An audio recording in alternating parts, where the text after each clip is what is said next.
ప్రస్తుతం ఇరాన్ దేశంలో ఉద్రిక్తతలు ప్రపంచాన్ని ఆందోళనలో ముంచెత్తుతున్నాయి.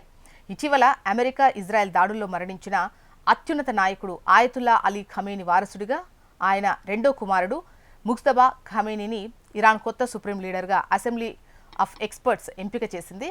ఇక ఇరాన్ చరిత్ర ఇవాల్టిది కాదు అని చెప్పొచ్చు. అది సుమారు 500 ఏళ్ల క్రితం నాటి ఎలామైట్స్ నాగరికతతో ముడిపడి ఉంది. అయితే ఆధునిక ఇరాన్కు అసలైన పునాది క్రీస్తుకు పూర్వం 550 నుంచి 330 మధ్య కాలంలో అచెమెనిడ్ సామ్రాజ్యం ద్వారా పడింది.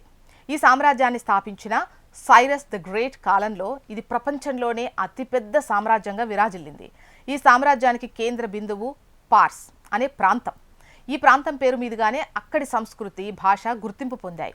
ఈ దేశాన్ని విదేశీయులు పర్షియా అని పిలవడం వెనుక ఓ ఆసక్తికరమైన కారణం ఉందని చెప్పొచ్చు. పురాతన కాలంలో గ్రీకు రచయితలు, చరిత్రకారులు ఈ ప్రాంతాన్ని సందర్శించినప్పుడు సామ్రాజ్య కేంద్రమైన పార్స్ పేరును బేస్ చేసుకొని తమ పుస్తకాల్లో ఈ దేశాన్ని పర్షియా అని ప్రస్తావించారు.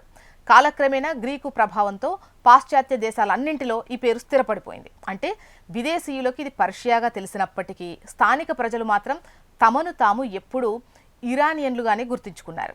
స్థానిక భాషలో ఇరాన్ అనే పదానికి మంచి అర్థం ఉంది. ఇది పురాతన పర్షియన్ పదం ఆర్యనామ్ నుంచి ఉద్భవించింది. దీనికి అర్థం ఆర్యుల భూమి. ఇండో ఇరానియన్ తెగలకు చెందిన ప్రజలు తమ ఉమ్మడి సాంస్కృతిక భాషా మూలాలను ప్రతిబింబించేలా ఈ పేరును వాడుకలో ఉంచారు.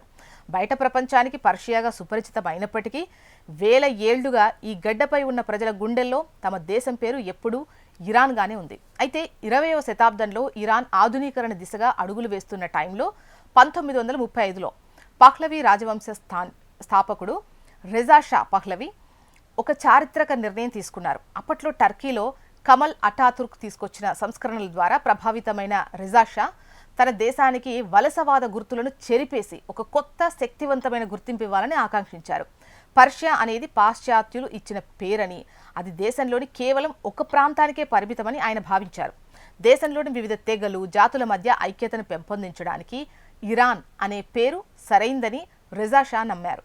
అందుకే 1935లో ప్రపంచవ్యాప్తంగా ఉన్న అన్ని విదేశీ రాయబార కార్యాలయాలకు ఆయన అధికారిక లేఖ పంపారు.